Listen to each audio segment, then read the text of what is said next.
Hi, Bryn. I am here with Corgiville Fair by Tasha Tudor. So more pictures of corgis. I'll send this one to you too.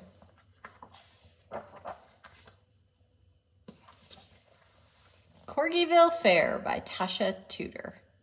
Look at that bunny diving. Hey, that's like Brinny bunny diving.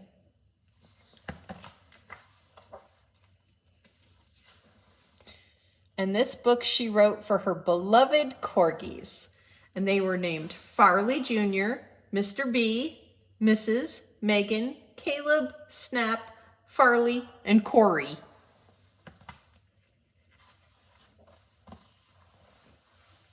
Okay, let's see. How can I get that in there? Can you see it? West of New Hampshire and east of Vermont is a village. Its name is Corgiville. It has a church, an inn, a post office, a general store, and a Civil War statue. It's inhabited by corgis, cats, rabbits, and bogarts. Do you know what bogarts are? They're just these little creatures that cause havoc and mischief. You know about cats and rabbits, but you may not be familiar with corgis and bogarts. Corgis are small dogs the color of foxes. They have short legs and no tails, and they are enchanted. You need only to see them by moonlight to realize this. Bogarts are trolls. I believe they come from Sweden, but I'm not sure. The bogarts that live in Corgiville are the olive green kind with spots. Their hair is moss, their ears are leather, and their arms come off for convenience when going down holes. They have long tails, and they smoke cigars and are apt to be wild. This story is about one of the Corgiville's leading families, the Bixby Browns, and about the Corgiville Fair, which next to Christmas is the most exciting event of the year. The Browns live on a farm outside the village. There are Mr. and Mrs. Brown and 3 puppies, Caleb, Cora, and Katie.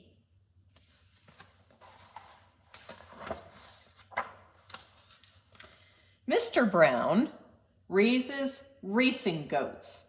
Corgis use goats instead of horses.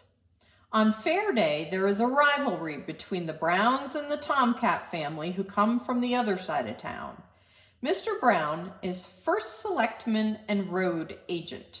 Mrs. Brown is a good mother and sees that all is in order at home and that Mr. Brown's slippers and pipe are in their proper places when he comes home at night.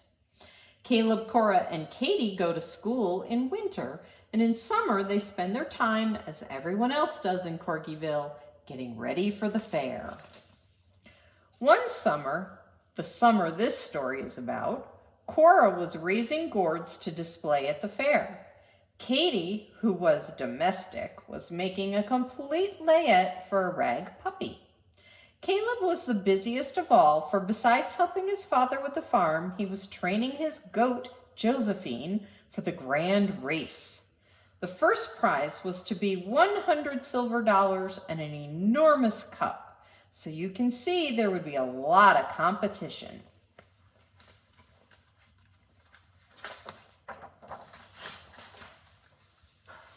Josephine was a spirited goat, with a mind of her own and a ferocious appetite for things that shouldn't be eaten, such as cigars, pillowcases, and flower beds. In fact, greed was her greatest fault.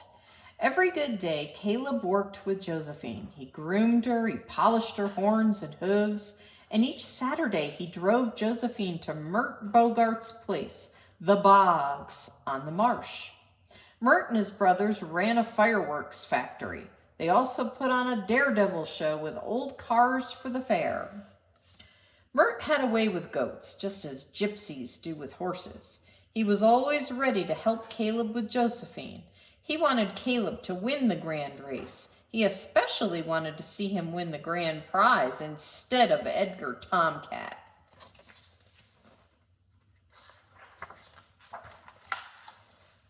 Edgar Tomcat was not popular in town. He was given to wearing loud, patterned waistcoats and singing noisily on moonlit nights. This disturbed the more respectable citizens of Corgiville, especially the Reverend Borum Barkadiddy, who had hinted about these matters in some of his sermons, but without effect. The reason Mert felt as he did about Edgar was because of an incident that had occurred at town meeting last March. Edgar had tied Mert's tail to a chair during a heated argument over the school board. Nothing much had been said at the moment, but Mert was biding his time. Edgar Tomcat was beginning to have regrets, especially since he had heard of Caleb's Saturday visits to the bogs.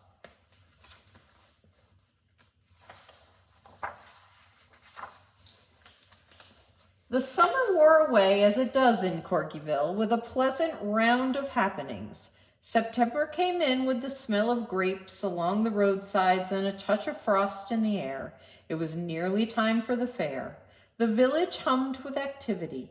Last touches were put on prized quilts.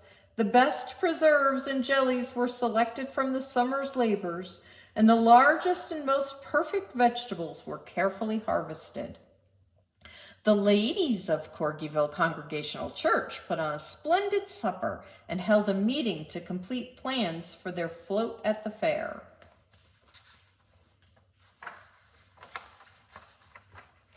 Each day the sound of hammers could be heard at booths, as booths were put up at the grandstand strengthened. Mert's fireworks factory was going full blast, and everyone in Corgiville was doing something for the fair. Caleb felt a keen excitement. He was confident about Josephine and her potential for speed. He spent more time than ever over her appearance and her diet. He watched her weight like a teenager, and Josephine was in perfect condition, but she was hungry. Mr. Brown commended Caleb for his perseverance. Mrs. Brown thought anxious and motherly thoughts about her son and the race.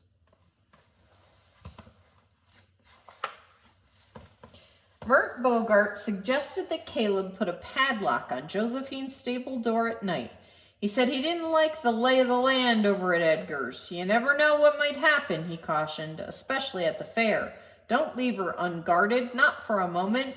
Meantime, on the other side of town, Edgar Tomcat was busy with his billy goat, Red Pepper. He bragged all over Corgiville about Red Pepper's superior qualities. Mrs. Horatio Rabbit says she had heard that someone else had heard from a friend's cousin's sister that Edgar Tomcat was betting on the race. Making bets with money. How shocking.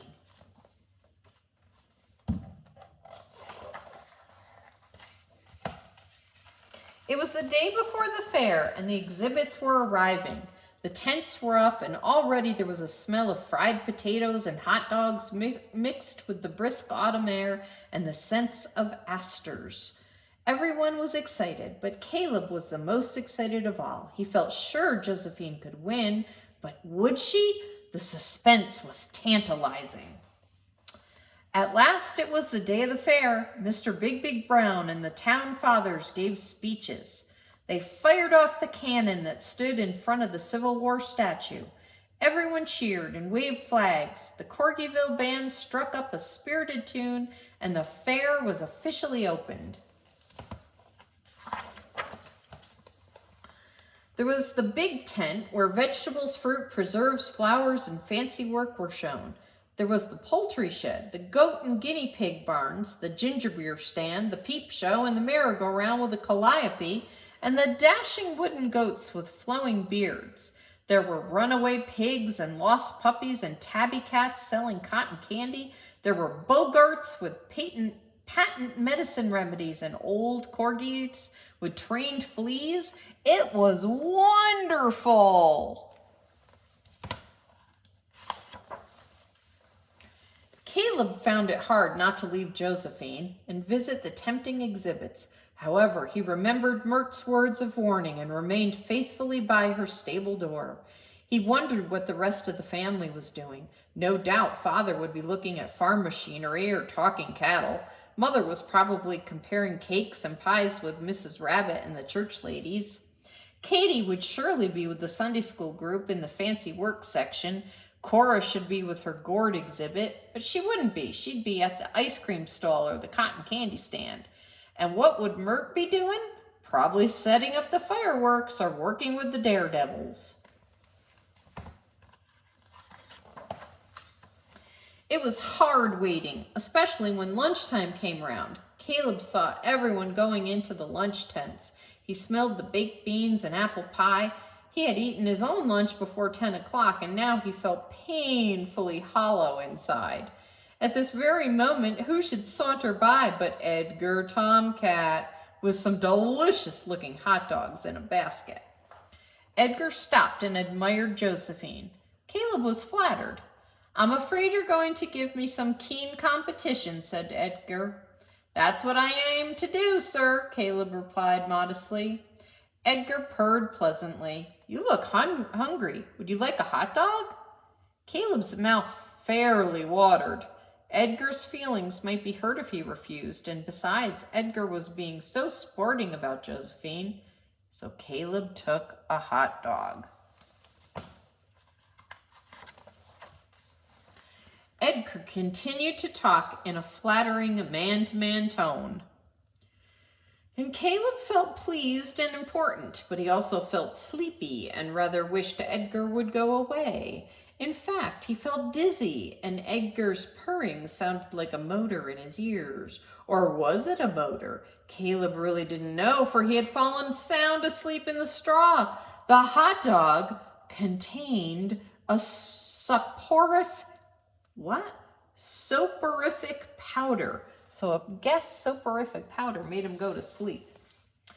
Edgar switched his tail maliciously and left, only to reappear a moment later with a box containing 13 heavy mince pies and 22 strong 5-cent cigars. And while Caleb slept, Edgar fed all these things to the greedy Josephine, who gobbled them up with pleasure. She was tired of diets. She got rounder and rounder, and at the 19th cigar, she had already eaten the pies, she collapsed, groaning. Edgar Tomcat now left this deplorable scene, purring loudly and feeling very much pleased with himself. Already he seemed to feel the jingle of 100 silver dollars in his pocket. It was half an hour before race time. What a cheater, huh? The bell rang for saddling and bridling. Still, Caleb slept and Josephine groaned. It was 15 minutes before race time.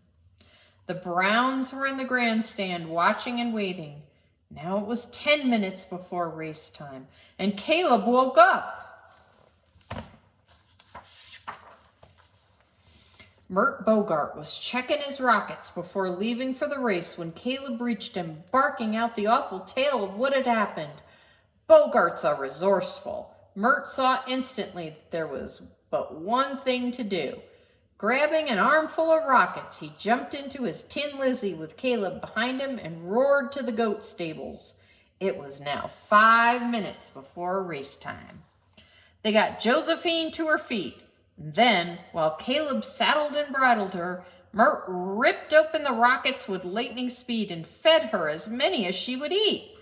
The results were spectacular. Caleb barely had time to leap into the saddle when, with a fiery snort, Josephine tore out of the stable and toward the race gate. She arrived just in the nick of time. Bang went the starting gun. They were off. The spectators cheered, dust flew, the soda pop Bogart dropped his basket, and all the pop exploded. Edgar Tomcat gnashed his teeth as Josephine passed Red Pepper in a cloud of dust and flying pebbles. Caleb clung on for his very life. Mert twirled his tail and gave off sparks. The cheers turned to shouts, the shouts to yells. The grandstand shook with stamping paws, and Josephine passed the finish line 5 goat lengths ahead, breaking all previous records in the memory of Corgiville's oldest inhabitant. The band broke into Hail the Conquering Hero Comes as Caleb and Josephine were led to the platform to receive the enormous cup piled high with 100 newly minted silver dollars. A wreath of roses was placed around Josephine's neck. Yes, she managed to eat some. And 2 handsome satin rosettes were attached to her horns. These she ate later. It was a great day for the Browns. The gun was fired again, and the spectators sat back in their seats. It was now time for the grand parade, which Caleb and Josephine proudly headed. They were followed by Miss Corgiville of the Year, holding the trophy they had won. Turn the page, and we'll see how the whole parade looked. Oh my goodness. Can you see that? Wow, look at that.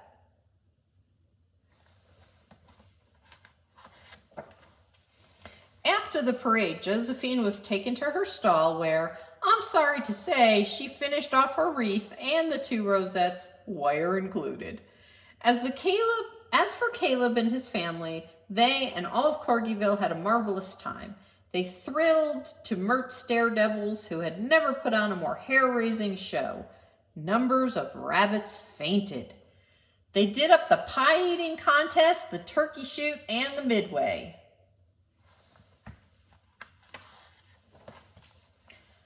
They had a big square dance at which Miss Corgiville led off the Virginia reel with Caleb, much to his embarrassment and pleasure. Evening found everyone hungry again, so they ate supper and waited until it was dark enough for the grand finale, Mert's fireworks. Woo, look at that. Let's see. There we go. Such fireworks. They were the brightest and noisiest and most dangerous, all the kinds one never sees anymore. The rocket display seemed a bit short, but only Mert and Caleb knew why. The biggest bang came last with a shower of red, white, and blue stars. In their midst was a 20-foot American flag done in Catherine wheels and supercharged torpedoes. Then the band played Good Night Ladies, and everyone went home feeling there was just nothing, absolutely nothing, as glorious as the Corgiville Fair. In case you would care to know, Cora and Katie each won prizes too. Josephine never ran another race. She couldn't. She suffered from chronic indigestion from that time on. Edgar Tomcat left town and nobody missed him. P.S. Caleb gave Mert $50 to make needed improvements in his fireworks factory. The other $50 he put in the bank towards college. The